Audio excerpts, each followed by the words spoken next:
This week on the Computer Chronicles, the conclusion of our special series on high-tech Hawaii. We'll take you to the Tripler Army Medical Center in Honolulu, a pioneer in the development of internet-based telemedicine. We'll visit Sea Life Park on Oahu, a beta test site for a revolutionary new technology in waste management. This little school on the island of Kauai probably has more computers than the school in your neighborhood. We'll tell you why. And even the florists here in Hawaii are going high-tech. Forget sheep, they're cloning flowers. The final part of our series on high-tech Hawaii coming up next on the Computer Chronicles.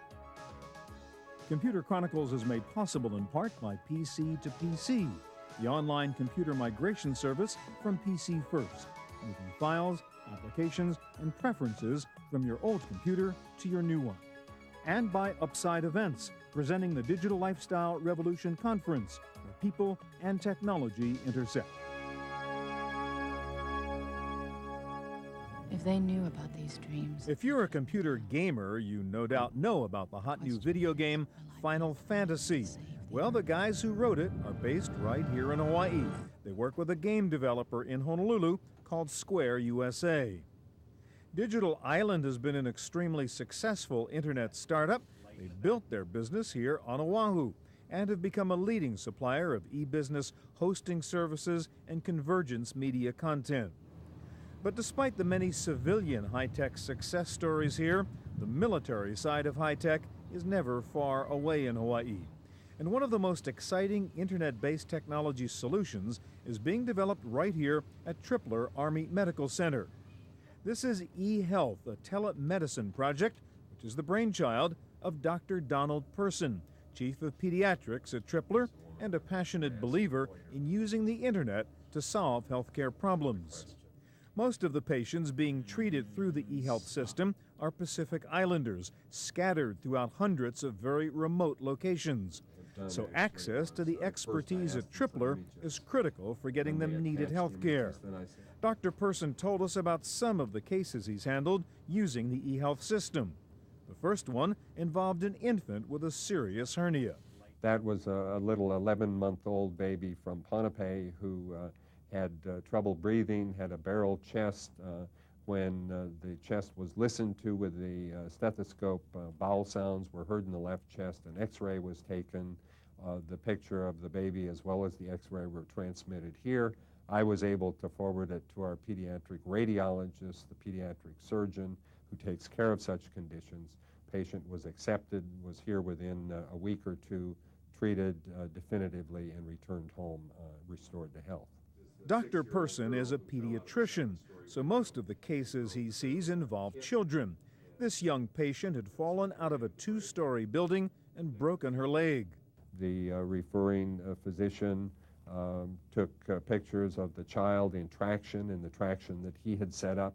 It turns out he's a medical officer, really untrained in orthopedics.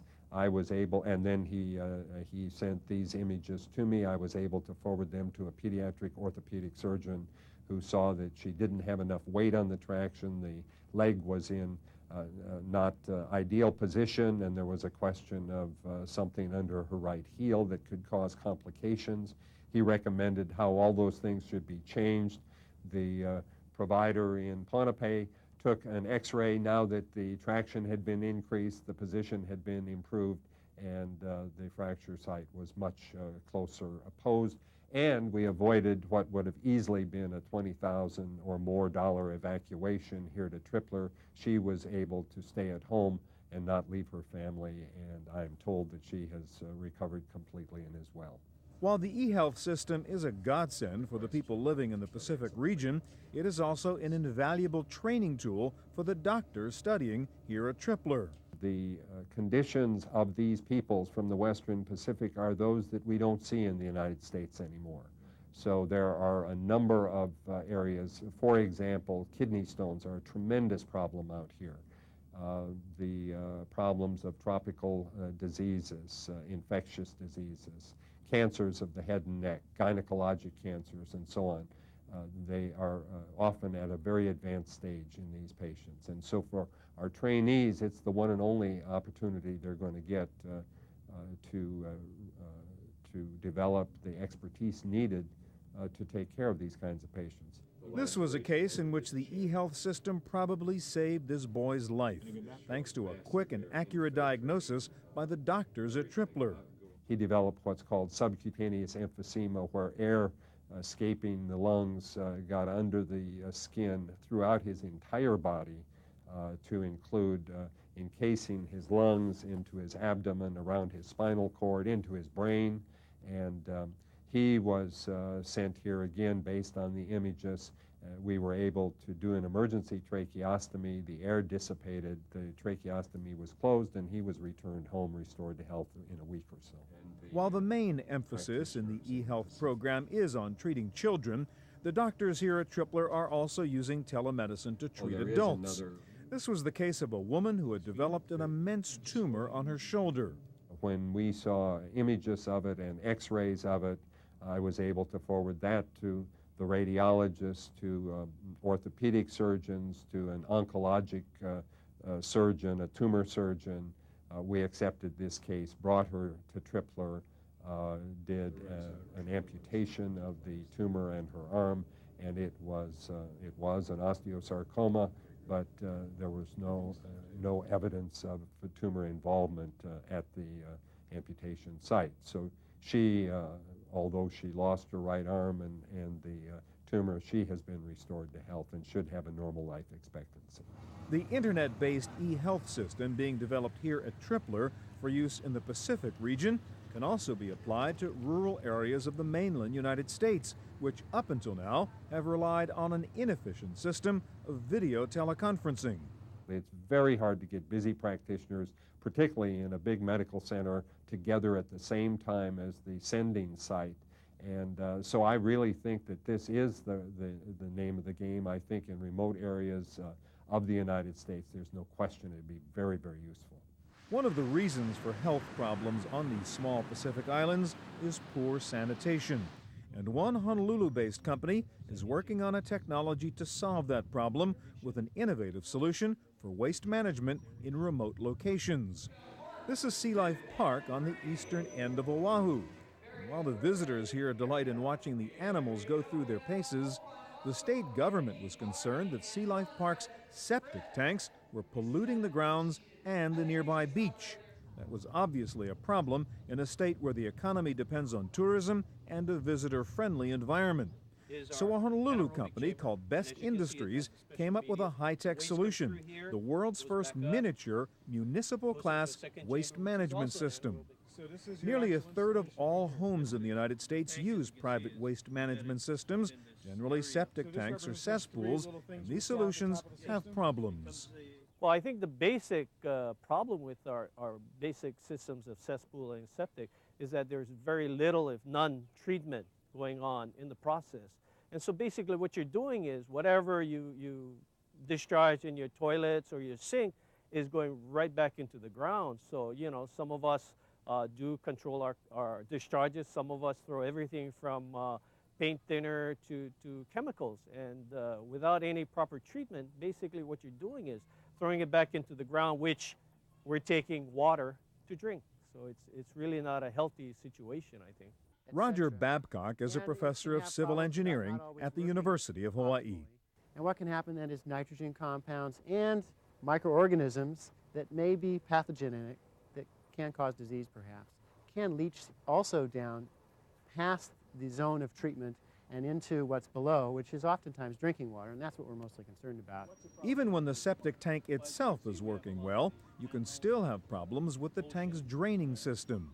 A lot of your traditional system, which is your septic, has a leach field. And these leach fields eventually get clogged. So basically, maybe 10, 15 years down the road, you're going to have to go in there and re-dig this out at a cost. And as you add up the costs 10, 15 years from now, people are finding out that they're spending more than if they went with our type of system.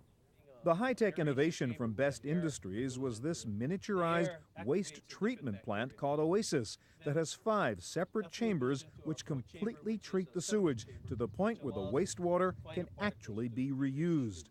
What Best Industries has done with its Oasis technology is turn the waste management business upside down. But these 5 processes is basically something like what you would have at a central sewer treatment plant. And so what we've been able to do is take a treatment plant the size of a mini city and put it into a modular, smaller system and take it to the site.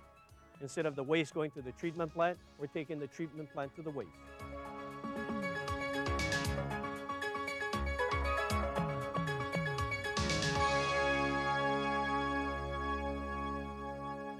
If Hawaii is to be successful in attracting high-tech industry here into the state, they've got to develop a talent pool of skilled knowledge workers. And here on the island of Kauai, they're taking a long-term approach to solving that problem, getting kids as young as elementary school excited about careers in computing. The island of Kauai has one of the most advanced computer training programs in the country, here at Chief's Kamakahele Middle School. More than 500 brand new Pentium 3 computers for a student population under 1,000. That ratio of 2 students per computer is among the best in the nation, where the average is 8 students per computer. This school also has brand new Sony Vaio laptops, a sophisticated network, and an advanced program for 10, 11, and 12-year-olds who want to learn about the intricacies of the internet. One of the programs here involves participation in a national competition to build a winning website, and the young students here are doing it the hard way. For our HTML coding, because we don't use editors, the students just use Notepad, which is pretty much on every computer today, and it's just a simple text program. And the students do all of the coding on that for the text part. For the graphics, they use a variety of software like Adobe Photoshop version 5.5. They also are becoming very proficient users with Macromedia's Flash 4, and we'll be experimenting with some panoramic kind of software too. The more veteran the experienced students who participated in the competition last year, they're trying to keep themselves challenged by learning more difficult type of coding, and so they're experimenting with JavaScripting and generating forms that we can use on the website. While training the computer scientists of the future is one part of Hawaii's strategy to establish itself as a legitimate high-tech center, providing a nurturing environment for high-tech startups is another part of the state's game plan. This is the Manoa Innovation Center just off the main campus of the University of Hawaii. It's run by the Hawaii Technology Development Corporation, a state-sponsored program for attracting and supporting high-tech companies in Hawaii. The Manoa Innovation Center is home to several young high-tech companies. Hot U is an internet startup geared to providing services for college students. One of the unique tools at hotu.com is an automatic scheduler that makes it easy for students to optimize a class schedule each semester, taking into account various parameters like class times, days, and the opinions of other students. Another high-tech company housed here in the Manoa Innovation Center is Oceanic Imaging Consultants, a leading global company in underwater research. Using sophisticated modeling software, OIC can see the bottom of the ocean. Services like theirs are used for locating the debris from overwater airplane crashes, such as the tragedy off the New England coast involving John F. Kennedy, Jr. Innovaware is another fast-track high-tech company which grew up here at the Manoa Innovation Center. It provides customer care services for internet companies such as billing and account management. Though Oahu is the main center of high-tech development here in Hawaii, the smaller island of Maui has been one of the most aggressive in terms of courting new high-tech companies. One reason is its young new mayor, James Apana, whose first action after being elected was to go to the mainland and try to find high-tech companies willing to invest in Hawaii. I jumped on the plane with a few of my directors. We knocked on doors in East Coast as well as the West Coast, knocking on Silicon company doors saying, I'm a new mayor, I'm exciting, I'm new, I want to give you incentives. What will it take to bring you to Maui County? And they said, that's fine, that's dandy, the quality of life is good, there's no traffic. Where are the people I'm going to hire? And I talked about my college on the other island, on Oahu. I said, that's fine, but it's quite a bit away. I talked about Maui Community College and all that they have done, and they said that's fine, it's not quite good enough. There was some interest in Maui, but Mayor Apana did not want to turn his island into a body factory, where the people of Maui would nominally work in high tech, but with low-level, dead-end jobs. A lot of people offered us call centers here in Hawaii. It's something I, as a mayor, decided that's not what I wanted for my community. I could not see we building a large factory or telephone room, 300 employees taking a steak knife order, and at the ring of the bell, 300 employees would come in and 300 would come out, and my roads would be all congested. When you get hired to be a phone operator, you're at the height of your career. This is not the type of industry I wanted. I wanted more of the technical or the more creative side. It fits our community better. Maui is one of the premier leisure destinations in the world, so perhaps more than anywhere else, it has to counter the perception that no one takes work seriously here because of the laid-back vacation atmosphere. In many other different type of industries, being a leisure state or a vacation state is a negative. For us in the high tech, we took something that was a negative into a positive. We told the companies, imagine your creators, the creative people. They're young, they're energetic, they're outdoors people. They can go windsurfing in the morning, they can go surfing, and in 10 minutes they'll be in the office working. And they can work late at night and go to a nice Pacific Rim dinner. In the mainland, they would have to wake up 5 o'clock, get on that traffic. It's a 2-hour drive to work there 8 hours, and it's a 2-hour drive home. So many of their employees were leaving the company.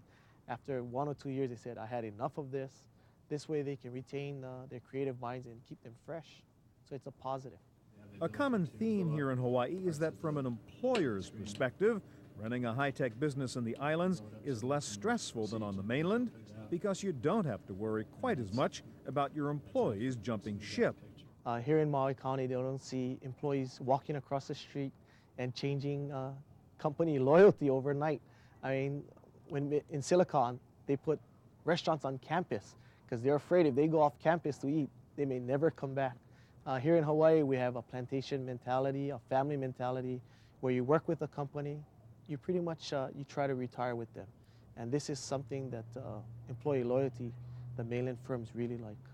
Mayor Apana has found a new ally in his efforts to bring high-tech investment to Maui, a Silicon Valley-based company called Digital Enterprises. The company's president, David Frayden, is doing exactly what Maui needs, setting up a venture capital fund focused on high-tech business opportunities in Hawaii. I think the timing is right, especially with the increase of land values, the decline of a quality of life in the Bay Area, and the internet connectivity. All of these factors have converged to offer a unique investment opportunity. Frayden says the concern about being able to find qualified high-tech staff in a place like Maui is not really as big a problem as it might seem. A lot of people want this type of lifestyle, so they've moved here. And for example, they may have gone to work in the hospitality industry because there's no other opportunities for them. So I have a lot of anecdotal information to indicate that that's true, where we have MBAs, masters, PhDs, bachelor degrees in different science and technology management areas. In addition, a number of chief executive officers and chairmen of the board have bought houses here and have retired here. So in addition to not only full-time employees, there's a lot of experienced advice available, and all we need to do is tap into that. There are some high-tech businesses which might not work in a place like Maui, but Frayden says there are other business ideas which are perfect for this island. We've got several ideas. One idea is to do marketing research on the internet, about the internet. It can be done any place in the world. This is a good location to do that. Another idea might be content creation for training for e-learning, K through 16, adult education. That could be created here. Another idea is if you have to make phone calls into the Asian market and into the U.S. market for recruiting purposes is another idea. Just in brainstorming with folks the other day, we came up with a half a dozen good ideas that one can think through, and those are the kinds of companies that we're looking for to fund. The state of Hawaii is trying to help people like David Frayden succeed here with a variety of incentives. One is a very attractive tax package. There's a stock option exemption benefit, which if you're a resident of Hawaii, which means that you live here 6 months or longer each year, and you have stock options that are qualified, when you exercise them, you do not have to pay state tax. And so that's, I think, a pretty good advantage for someone holding millions of dollars in stock options. The various state tax benefits have brought small startups into Hawaii, among them Redline Media, an animation and gaming company that relocated here from the Midwest. The fact of the matter is, in the last 2 years, the legislature has put together some very compelling reasons for people to be here from a financial standpoint. This past April, a couple pieces of legislation were passed. One is that if your product or service is electronic in some form, in other words, intellectual property, that includes databases, trademarks, royalties, licensing, that type of thing, from a state perspective, that's now tax-free. You will not pay state taxes on the income from that.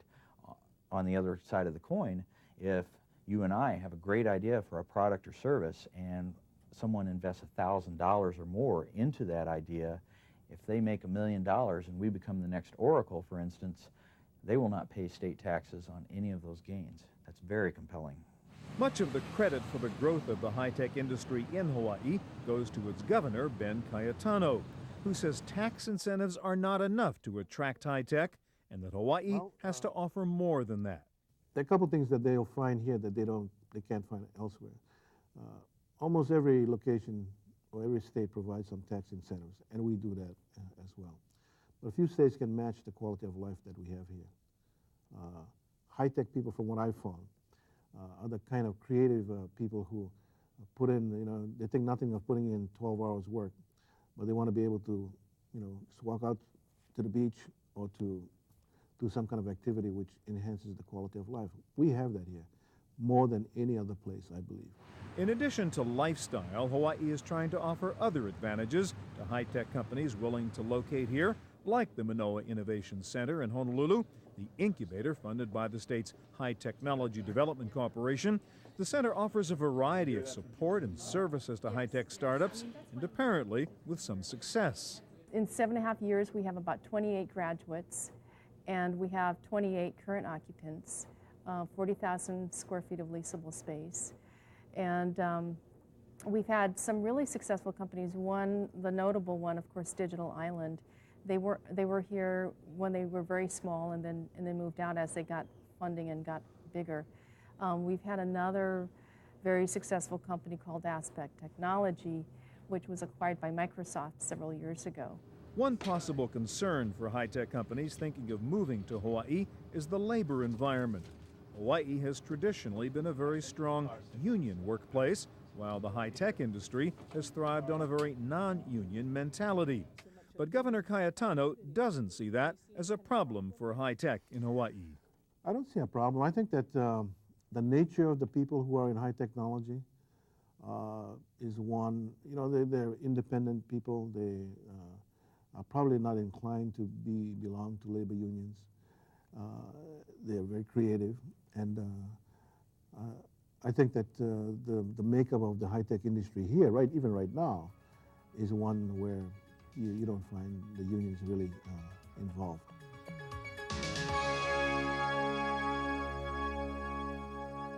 Perhaps the best example of blending traditional Hawaii with high-tech Hawaii is this nursery on the Big Island.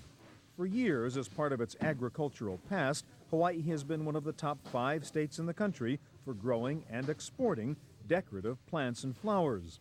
Up until now, it's been a more or less old-fashioned business, but computers and the internet have changed all of that.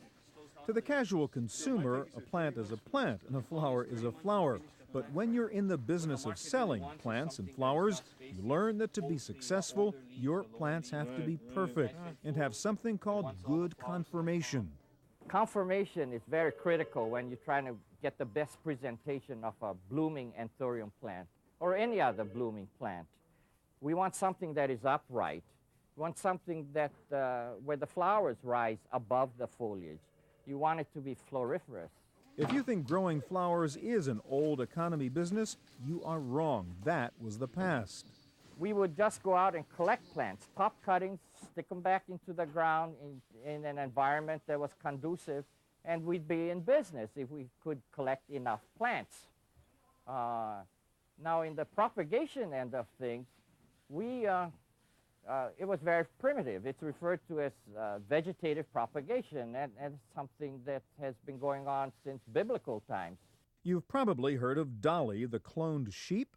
Well, cloning has come big time to the horticultural industry in Hawaii, where they now clone plants because it is a more efficient way to create perfect flowers compared to the methods of the good old days. At that time, if you had one brand new, very precious new variety, it would take you 25 to 20 years to have enough to fill an acre of planting material. Today, using cloning technology, we can do that and accomplish that of 25,000 plants per acre within a period of 3 years. Not only are florists using cloning to create their products, they are increasingly using the internet to sell them, direct to consumers, and for a very good reason. The wholesaler, the distributor, they tend to focus on price. The consumer focuses more on quality and service response, dependability, communication capacity or ability, and this is why the internet market is getting to be very, very attractive to entrepreneurs in the horticulture business from Hawaii. The response from a wholesaler is one of price. The response from Mrs. and Miss America is, how beautiful is it? How beautiful it is.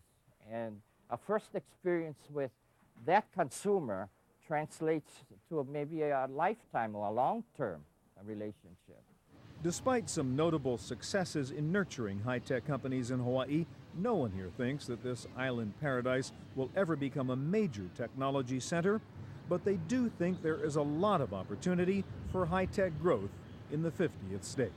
I think Hawaii, many high-tech companies have found, is really kind of a diamond in the rough for companies which want to do business in Asia and the Pacific, for companies who think that it's important for their employees to go to a place where they have good engineering schools, good technology infrastructure, and a great quality of life. Hawaii is the place. We don't think Hawaii will become a Silicon Valley, and I don't think we want it to become a Silicon Valley, but we think that Hawaii can become a place where high-tech can be very, very successful, and already we have people who have found that out. That concludes our look at high-tech in Hawaii. For the Computer Chronicles, I'm Stewart Cheifet. Computer Chronicles is made